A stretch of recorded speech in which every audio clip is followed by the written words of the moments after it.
Frère. Bonjour, voilà la deuxième exercice de dosage direct. Voilà l'exercice. On désirait par cet exercice de déterminer la concentration d'un acide acétique, donc acide acétique ou bien acide éthanoïque, donc vinaigre.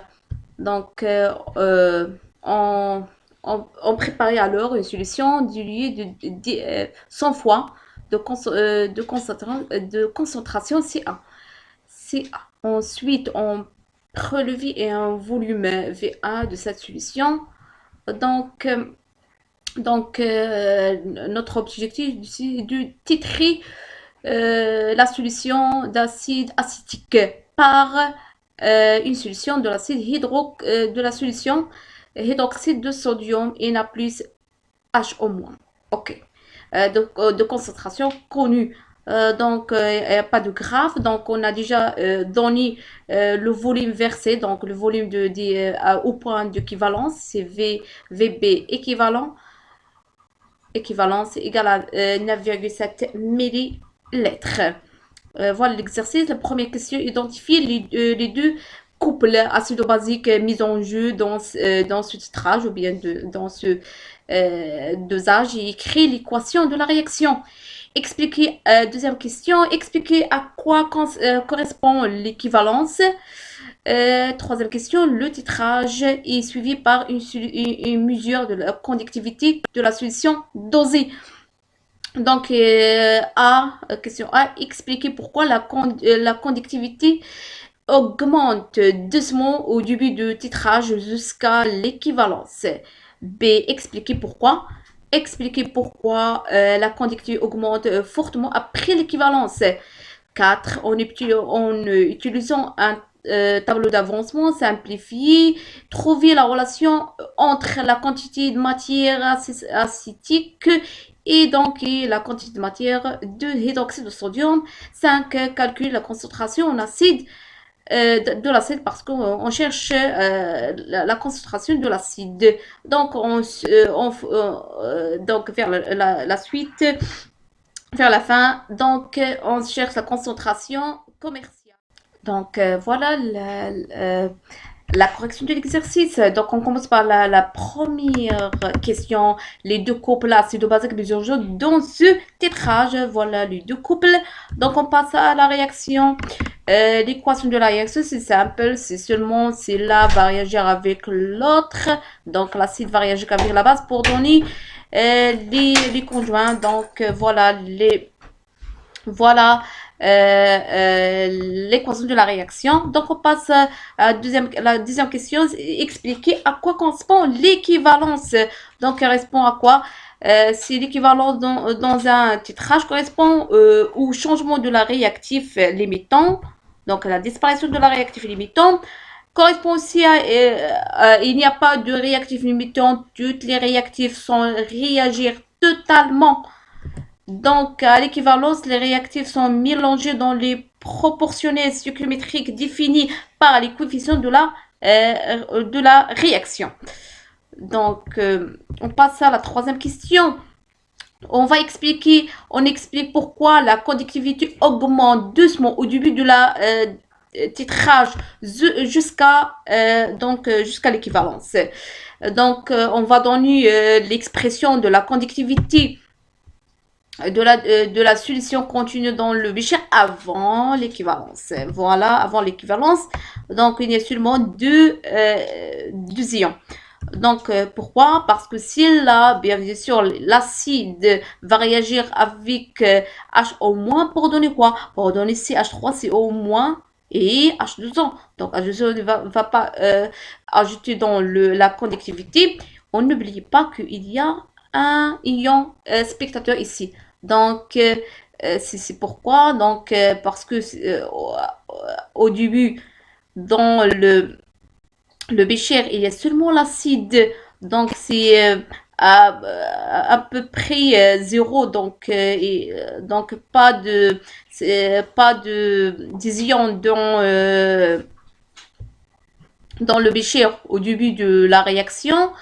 mis après chaque verse, cela va réagir avec l'autre pour donner CH3CO-. Donc, et aussi, n'oubliez pas qu'il y a l'apparition ou bien l'ajout de l'ion Na+. Donc, voilà. Pour chaque verse, les ions Na+ et CH3 augmentent dans le milieu réactionnel, donc le Bécher. Donc, on passe à la deuxième question. Pourquoi, après l'équivalence, il y a l'augmentation, forte augmentation?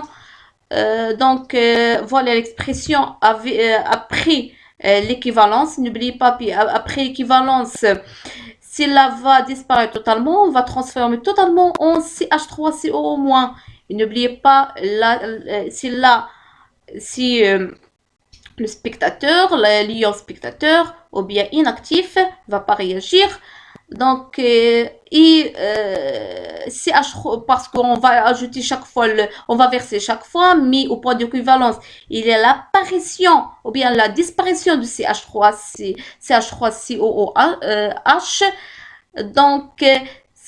L'ion H-, l'ion hydroxy va pas réagir. C'est pourquoi il y a force augmentation de la conductivité. Donc, pour chaque verse, les ions Na+ et H- augmentent le milieu réactionnel. Donc, on passe à tableau d'avancement. Donc, voilà le tableau d'avancement de cette équation, ou bien le tableau d'avancement de la réaction de dosage.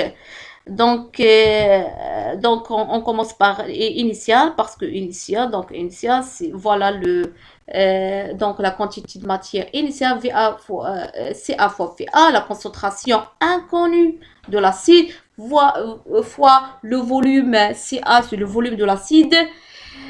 Donc ici, sur la concentration de hydroxyde de sodium, ou bien la concentration de CA, de H-, de hydroxyde, l'ion de hydroxyde, fois le volume versé.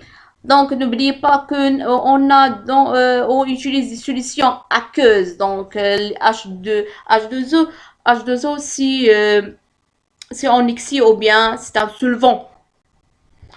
Donc, 0 ici. Donc, l'état intermédiaire ou bien avant l'équivalence.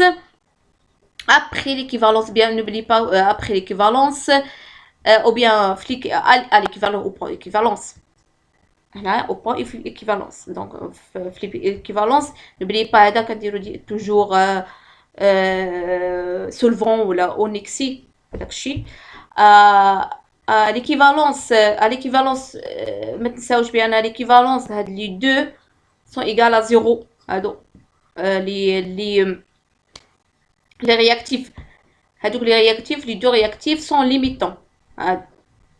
Donc 0, 0. Donc à partir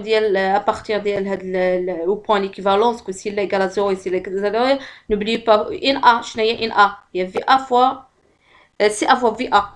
Et NB, c'est CA fois VA équivalence, parce que chaque fois qu'on va verser une quantité, donc ici CA fois VA égale équivalence. équivalence. J'ai oublié l'équivalence là. Pas équivalent, parce que chaque fois le volume varie. Donc à partir de celle-là, NH, NA et NB, c'est celle-là. Donc seulement s'il est égal à X équivalent, ou s'il est égal à X équivalent, donc maintenant on va trouver la relation.